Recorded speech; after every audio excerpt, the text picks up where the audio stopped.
Hi guys, I really don't understand what the government is hoping to achieve with this two-pronged approach.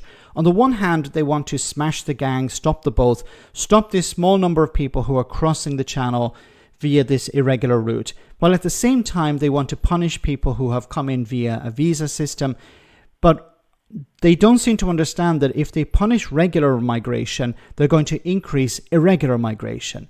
So Yvette Cooper was on The Breakfast Show talking about how people who come in using a visa system will be punished if they try to claim asylum. Have a listen.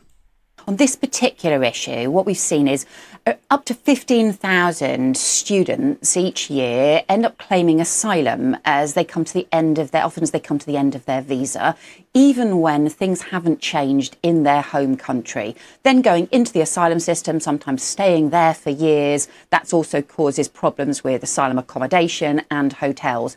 That's what we need to fix. We obviously will do our bit to support genuine refugees, and it's why, for example, we're helping Gaza students to be able to leave the country and take up their scholarships here in the UK. But if nothing has changed in their country, people should not be claiming asylum at the end of a student course. We need to clamp down on that kind of misuse, and that's why we're sending these messages to be very clear to people. The asylum system is not for people who just want to extend their visas.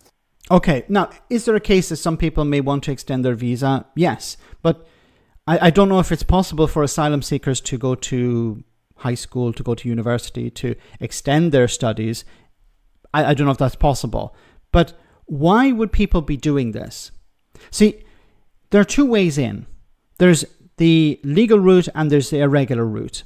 Now, if somebody doesn't want to cross the channel in a small boat and they can apply for a visa in order to get to Britain, they will do that because it's a much safer way to get into Britain. And then if they realize, well, at the end of my visa, I'm going to be returned back to my home country, I don't want that, then I will apply for asylum.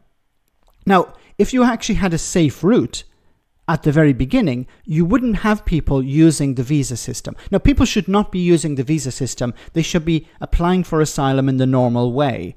Now, Yvette Cooper says things have changed in their country. No, the reality, it seems to be, is that people want to come to Britain to claim asylum.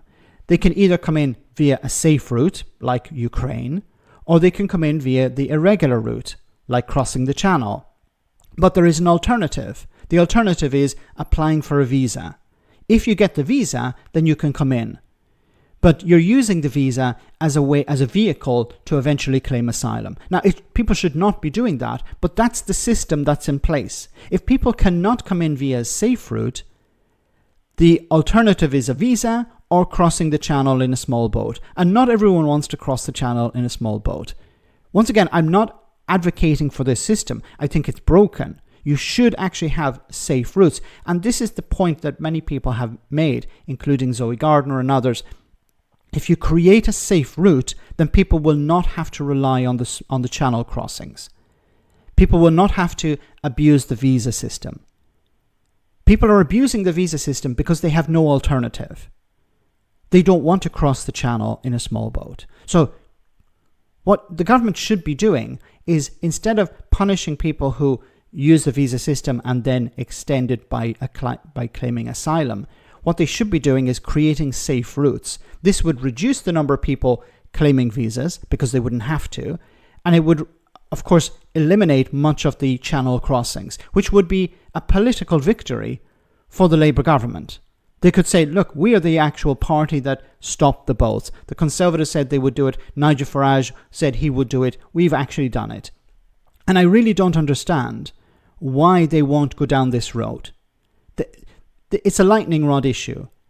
Resolve it by creating safe routes. People would not see small boat crossings anymore. And you would have to reinforce this in the media, saying, look, the small boat crossings have stopped.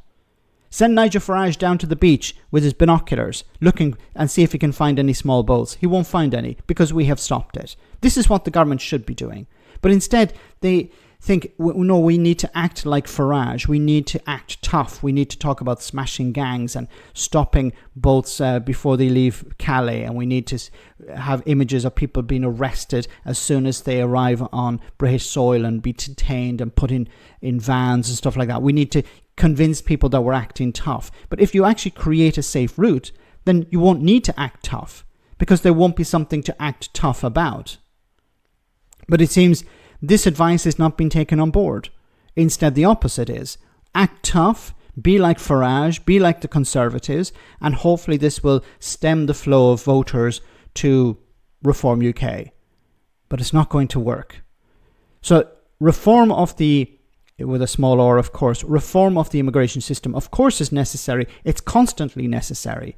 But if you force people, if you punish people who come in via a visa system, all you're going to do is encourage them to take alternatives. And the other alternative, of course, is small boats. Let me know in the comment section, guys, what you think, and I'll see you in the next video.